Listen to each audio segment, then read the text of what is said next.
so you can use it to run. So my answer is 0.35. It makes this one 5. This is 3 significant figures. 3 significant figures. On the other hand, look at this number, 2.7056. I'm converting this to 2 significant figures, 2 important figures. It's led by 2, which is important. So I need only 2 figures, so this and that. Then the next number, can it run? No. So my answer is 2.7, because this one cannot make any change. It's less than 5. So they will mention 1 significant figure, count the first one. Look at the next number. If it's 5 or more, use it to change, run. If it's not up to, you don't run. But with the decimals, right, the logic behind it, that is, let's say this 0.578. You are running this. It is money. You are running it in monetary terms. And your boss asks you to run it to 2 decimal places, right? 2 decimal places. Then 2 significant figures, 1, 2. So 0. This will give us what? 58. This is 58 pesos. This is what? 58 pesos. Please, do you understand me?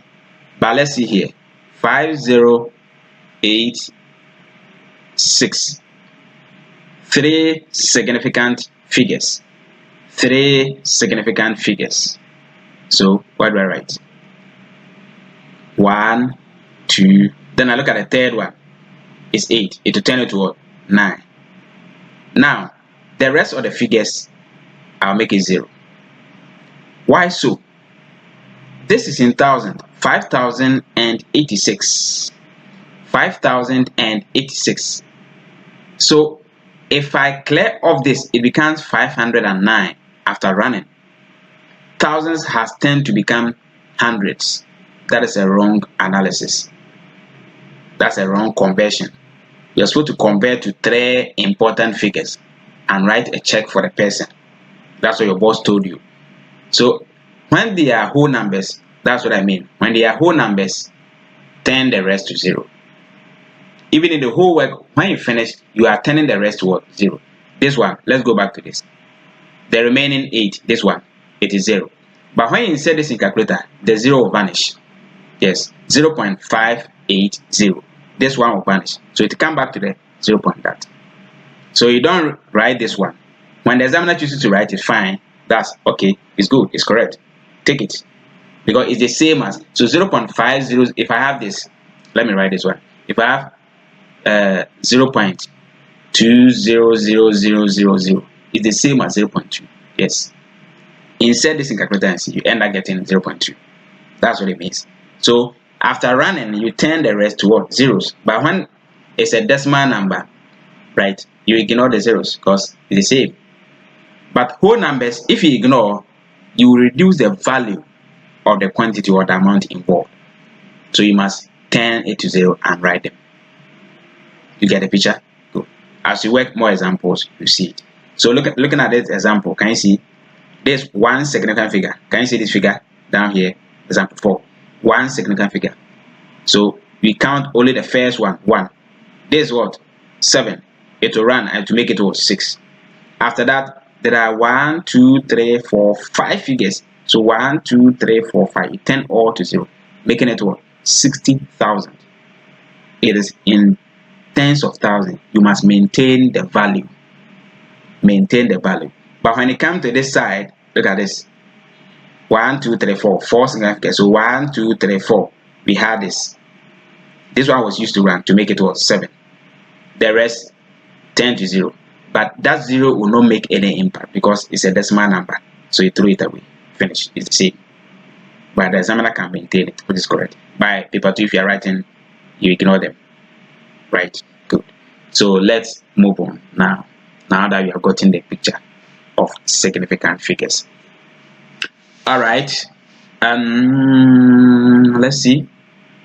Nearest whole number. Nearest whole number. You know whole numbers. Good. The numbers before the decimal point. Those are whole numbers. So if I write 25.00, right? This 25 is the whole number, and this one is the what?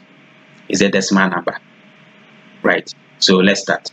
0.998 to the nearest whole number. This is the only whole number.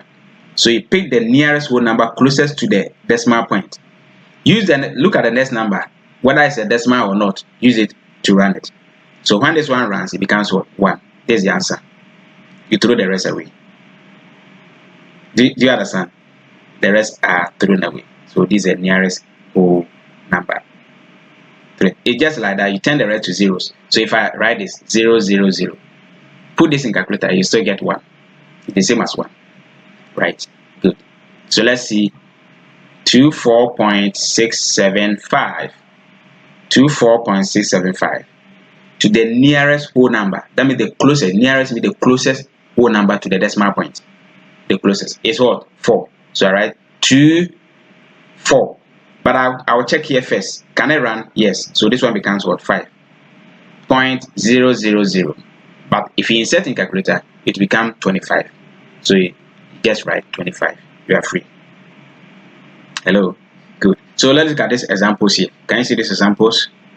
To the nearest what? Whole number. To the nearest whole number. So if I'll come back to this nearest tens and thousands. Nearest whole number. I have this nearest whole number. So I have 256 to the nearest whole number. What's the nearest? Do you know there's a decimal point here? Yes. This is the nearest whole number. But there's no number here to run. So it remains the same thing. Interesting. That means you are interested in only the whole numbers, but no decimal numbers. So after running, so the closest to the decimal numbers, you run, you throw the rest away, or you turn them to zeros. Nearest tens or ones, nearest ones, tens, hundreds, thousands, millions, on and on and on and on. That's how it works. Tens. Look at this. You want the tens first, nearest tens. So if I have this number, what will be the nearest ten? So let me go to the next page and do justice to those stuff. Let me take a new page for you. Let me do some calculations here. Nearest tens. This 2, 5, 6, 7, 9, 8. Tens, right? This is, if you want tens, that means 1 0. You know it. This is 10. This is 100. This is 1,000. 10,000 or tens of thousands, right? 100,000. Then a million, 6 zeros, right? Million. So tens, you need only 1 0 at the end. Nearest tens. Good. So this one is what? 2, 5, 6, 7. Then this is what we are turning to 0. You need only 1 0 because it said nearest tens. Only 1 0. Then use that one to what? Run. So this one becomes what? It becomes 10. So you write 10, so you write 0. Then it will carry it and bring it here. Here becomes what? 8. But already you are turning this to what? A 0. That's what brought about this conversion. So this nearest 10. You are interested in that. But out of that, your conversion, change this one to also to 10. So it's not your fault. It's out of the conversion. Nearest hundreds. Let's go to nearest hundreds. 1, 2, 3. Nearest hundreds means you need how many zeros? 2 zeros. Hundreds, 2 zeros. So I'm turning it to 0. The closest one is 9. I changed it. This one became what? 8, 0, 0. See that the answers are the same. But it's not your fault. Thousands. Thousands mean I need how many zeros? 3 zeros. So 7, 8, 9 will turn to zeros. So let's go. 2, 5. Then this one that I'm turning, the closest one, 10, this one to what? 7, 0, 0, 0. You are interested in this. Nearest tens of thousands or 10